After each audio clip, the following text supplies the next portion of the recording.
over the weekend, they claimed that Hamas broke the ceasefire, but it's been widely reported that that's not true, and they know it wasn't true. In other words, you had a tank blow up, an Israeli tank blow up in Gaza, and they claimed that this was an anti-tank missile fired by Hamas, but they knew from the very beginning that it was in fact a tank hitting an exploded ordnance.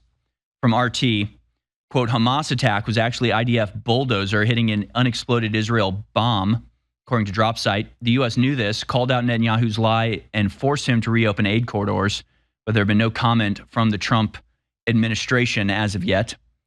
And the response to this false flag attack, right, this exploded ordnance, you can see here, was that Israel dropped tons and tons and tons and tons and tons of ammunition and explosives over Gaza.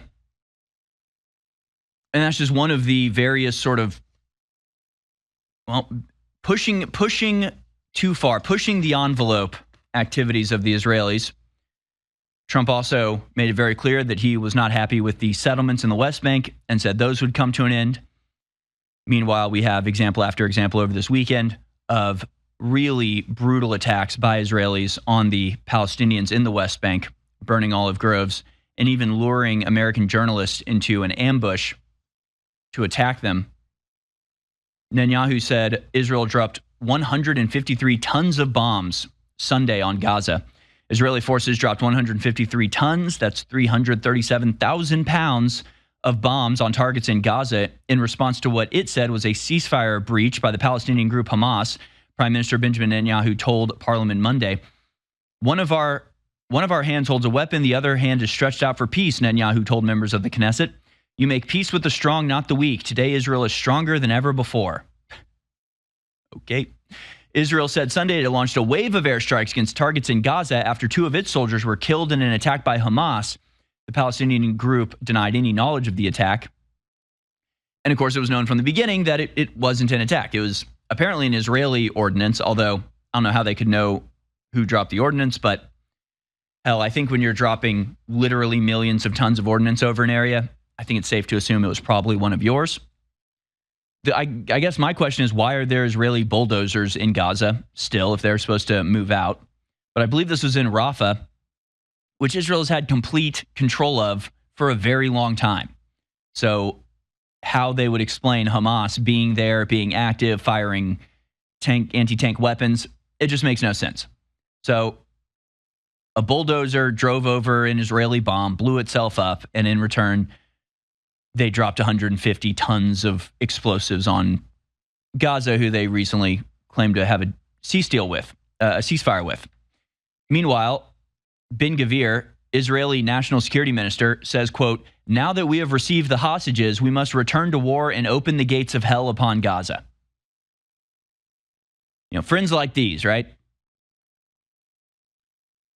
It's like, you know, at least if you're going to screw somebody over, at least if you're going to just completely double cross everybody, you might try to like not say it out loud. You might try to come up with an excuse like Netanyahu did. Oh, they shot, you know, they killed two of our soldiers. We're going to bomb all of them. This guy's not even saying, he's just like, no, we got the hostages back now, so let's kill them all. Randy Fine says the same thing.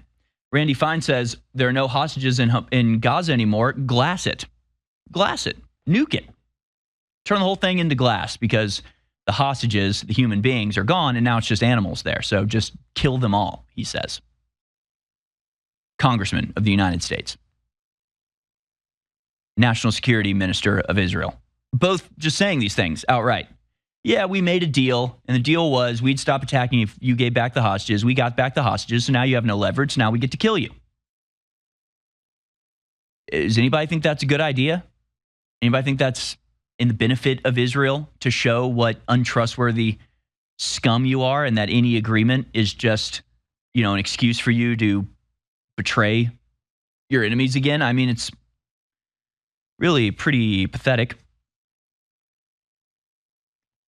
that we don't put a stop to it. Honestly, that's the thing that's pathetic, that we haven't put an outright stop to this. Yeah, here's Congressman Randy Fine. They don't hold living hostages anymore. Glass the place.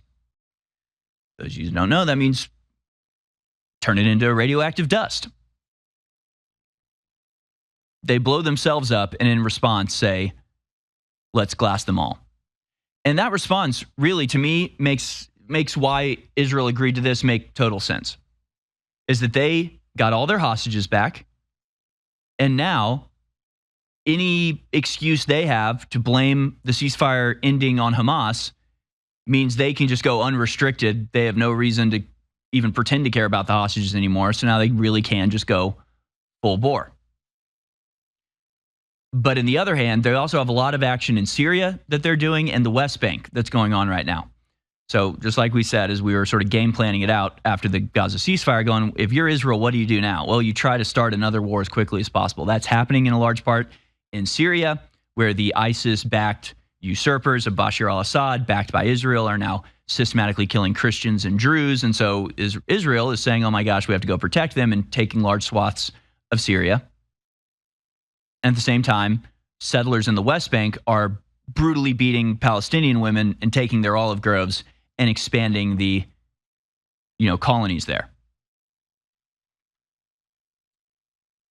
But there's something that has come out from all of this that really illustrates who's pulling the strings and how the peace that Trump is trying to accomplish is being undercut by his own deep state. And I have a clip of this from Steve Bannon, and then I'll show the video that sort of illustrates what he's talking about. But Kushner and Witkoff did a 60 Minutes interview where they talked about getting peace with Gaza, and Witkoff let something very interesting slip. Maybe I'll go to the Witkoff video first. So on 60 Minutes, Steve Witkoff and Jared Kushner were being asked about the negotiations that were being held.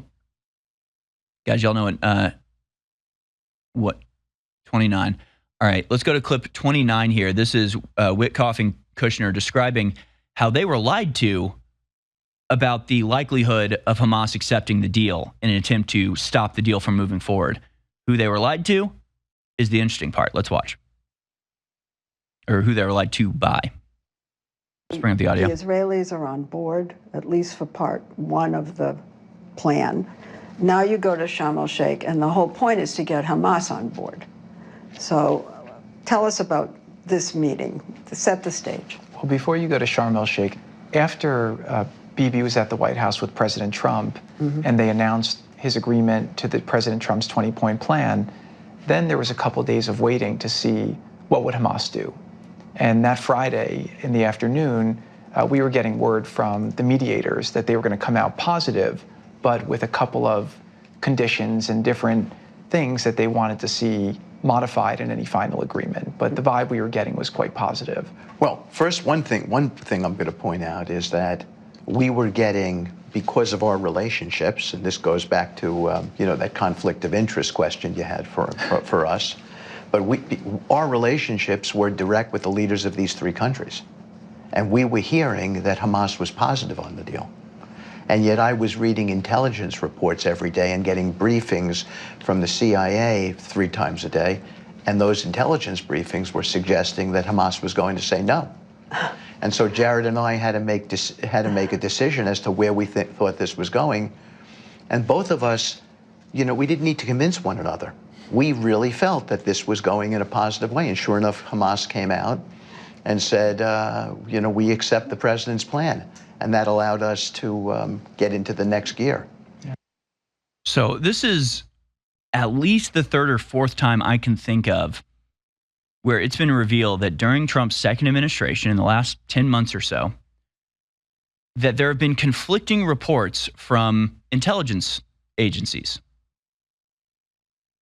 And every time, it seems like the reality is being put forward by Trump's people, and yet in the CIA or in even the National Security Circle, they're being fed information from Israel to try to get America into war, to try to stop us from bringing peace. I'm just, again, off the top of my head, I can think of the Signalgate scandal where they tried to oust Pete Hegseth and tried to get Mike Waltz in. Mike Waltz eventually was fired over that because he was in communication with Netanyahu, coordinating, trying to get America into direct conflict with Iran by staging this scandal and leaking things to the press. Then you have the example of DNI Tulsi Gabbard telling Trump Iran is nowhere near capable of making a nuclear weapon. They're at least 2 years away. And yet, when he's asked about this, somebody asked Trump, what about Tulsi Gabbard? She says this isn't a threat. And he says, she doesn't know what she's talking about. So somebody else is giving Trump information that he's valuing and listening to over his own DNI, it's the director of national intelligence. She's the superior. She's the oversight organization over every single intelligence agency in America. She has the answer from the intelligence agencies. They say this isn't a threat, but somebody else is giving Trump the ulterior, the alternate information, saying actually this is very dangerous and we have to go to war with Iran right away. This is the battle that's happening behind the scenes. And the deep state clearly is proven wrong every time. It's not like there's two factions of the intelligence community and sometimes one's right or sometimes the other, or the faction of the intelligence community that's saying don't go to war is lying about it, but the faction that does want to go to war is vindicated and shown the truth. No, every time the faction that is pro-Israel, the faction that is pro-war, the faction that is in communication with Netanyahu or giving briefs to Steve Witkoff and Jared Kushner, trying to stop the peace agreement from coming about, every time they are proven wrong. But if they had been listened to, we'd be in war with Iran right now. The Hamas deal would have never been established. This is the deep state, and it has a distinctly Israeli bent. Here's Steve Bannon talking about it, clip 27 here. This is him talking about what a big deal this is. Because in case you are confused at what you just heard, you just heard Steve Witkoff say that he was receiving intelligence briefings from the American intelligence agencies that were telling him not to make a deal with Hamas, that they're not telling the truth, that they're not going to go with it, to just drop it. Don't believe them, betray them. They were trying desperately to convince them, well, we have the secret information. Well, we're the intelligence agencies. We listen to their phone lines. We have the real, data that you don't have. They're lying to you when they say that. But Steve Witkoff and Jared Kushner go, we don't think they're lying. We're going to trust them. And they were right. The intelligence was wrong. They weren't just wrong. They were lying. They were lying. It was on purpose. Just like Signalgate was on purpose. Just like telling Trump about the Iranian nuke sites that'll have a bomb tomorrow was a lie on purpose. They know it's not true. But they say it anyway because they are desperate to use America to achieve the goals of the Greater Israel Project. So let's go to Steve Bannon explaining some of this. Let's watch. What they said about the Central Intelligence Agency is what I've been saying on this show from the beginning, and it came from their mouths now. Witkoff is briefed 3 times a day by the CIA, and they lie to him. This is not some marginal mistake in intelligence. He sat right there. They lied to him 3 times a day. Hamas doesn't want to do the deal, never going to do the deal. That's the Mossad talking. That's Netanyahu talking. Ratcliffe should resign today, or let's just have a congressional hearing, right, on national television, and let's just put it out there exactly about what you told these people in the negotiation, and let's go back to what you told the President of the United States about the beginning of the 12-day war, because that was a lie also, as now we know by the Times of Israel putting out the cabinet minutes of the war cabinet of Netanyahu. They were 2 years away, not 2 days, not 2 weeks, 2 years, of which he copped to half of that on Bret Baier on that Sunday night. We said, yeah, it's 6 months, 9 months, it's a year. Wasn't 2 days, wasn't 2 weeks, it was 2 years. Basically, there ain't no emergency. There was an emergency to kill the negotiators, of which they did, so that Witkoff couldn't have a meeting in Muscat, Oman on that Sunday. Why? Because the Mossad controls the CIA. Thank God for Tulsi Gabbard. They tried to run Tulsi Gabbard out of this city. You talk about courage. You talk about a profile in courage. It's Tulsi Gabbard and her team over there at DNI. She testified to Congress. She went on and talked in the media. She was vilified, and this is Israel First crowd trying to run a patriot out of town because she's telling the truth to the commander-in-chief. And Huckabee, the clown ambassador, who's an embarrassment, a total embarrassment. What he's saying with this insanity, he ought to be recalled immediately and removed immediately. And my buddy Joe Pollak, I know people go crazy. I think Joe Pollak are the ambassador. I do, because Joe Pollak's a decent and good man, and when he knows all the facts, he's not going to be like Huckabee. That'll be a little controversial. I got that. I'll put David Friedman back in there. At least they're going to deal with you straight, and not misinterpret. Not misinterpret. This misinterpretation is bald-faced lies. These are bald-faced lies. And they absolutely are. From the conservative treehouse, during a segment, Witkoff and Kushner of the 60 Minutes, Witkoff and Kushner are outlining the step-by-step process. They engaged the leaders of Qatar, Turkey, and Egypt. Witkoff reveals how the CIA was briefing them both multiple times a day. And the briefing itself was the exact opposite of what the Emir of Qatar and the presidents of Turkey and Egypt were telling them. The CIA intelligence was the exact opposite of reality. What they're describing is exactly why we outlined how outside government emissaries are vital, necessary to work around the control agenda of the U.S. intelligence community. The small example is stunning in magnitude when considered around the importance of the moment.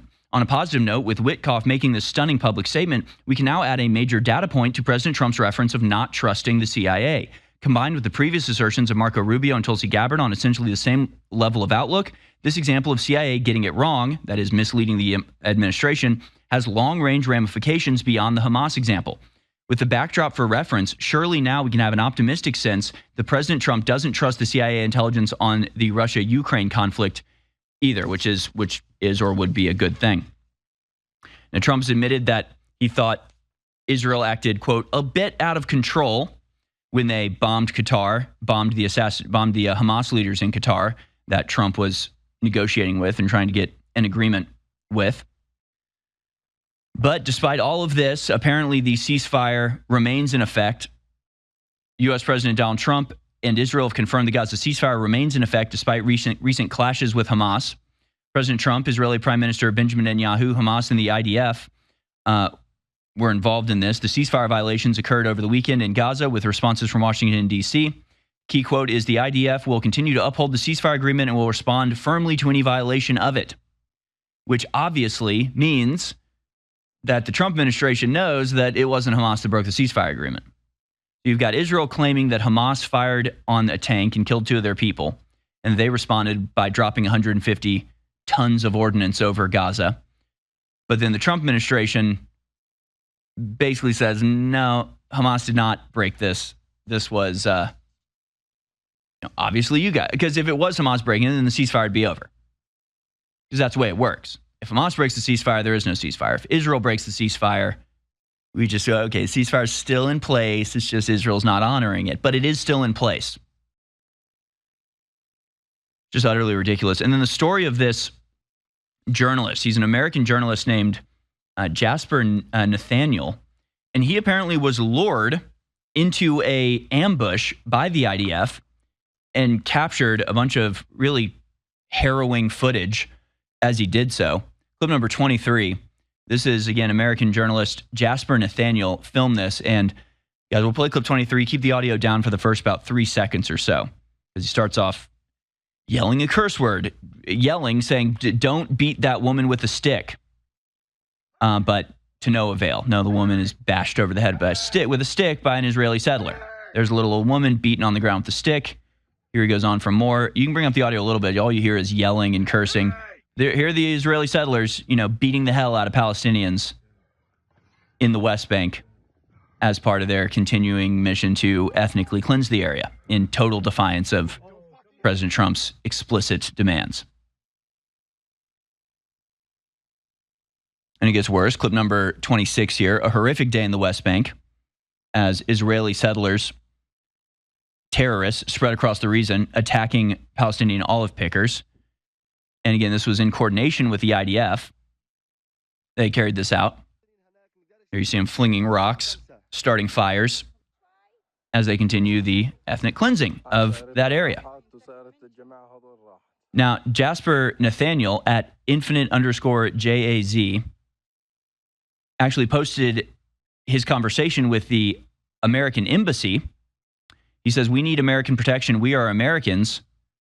And the American embassy responds, unfortunately, we simply can't do that. Much as I might personally like to, we haven't got the manpower to protect nearly 60,000 American Palestinians, and legally we're not permitted. Says, I'm an American tourist. They say, unfortunately, no. The protection of American citizens is always the responsibility of the host nation government, which is why we pull our embassies out of places that can't host, that host nation can or won't protect them, Syria, Iran, Yemen, Venezuela, etc. And Jasper responds, are you implying that the Israeli government will protect me and the other Americans here? I don't understand. The IDF led us directly to an ambush. And they respond, well, they're supposed to protect you. So, yeah. So this guy gets led by the IDF into an ambush where people are attacked. He apparently avoids being attacked himself. But then when he reaches out to the U.S. Embassy, they say, well, there's nothing we can do. Nothing we can or will do to protect you. The responsibility to protect you is in the hands of Israel, who are the ones who led you into the ambush in the first place.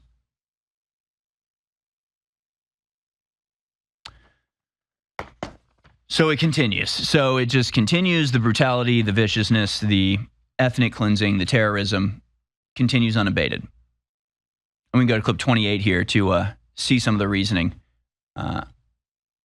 Although I don't even think we need to. It's an Israeli guy saying we're going to kill everybody in Gaza. I mean, is it that unique? Is it that surprising? That's just what happens. That's just who they are. Horrible, but it's our fault because they wouldn't survive without our endless devotion to the most extreme, radical, and terroristic elements of that nation.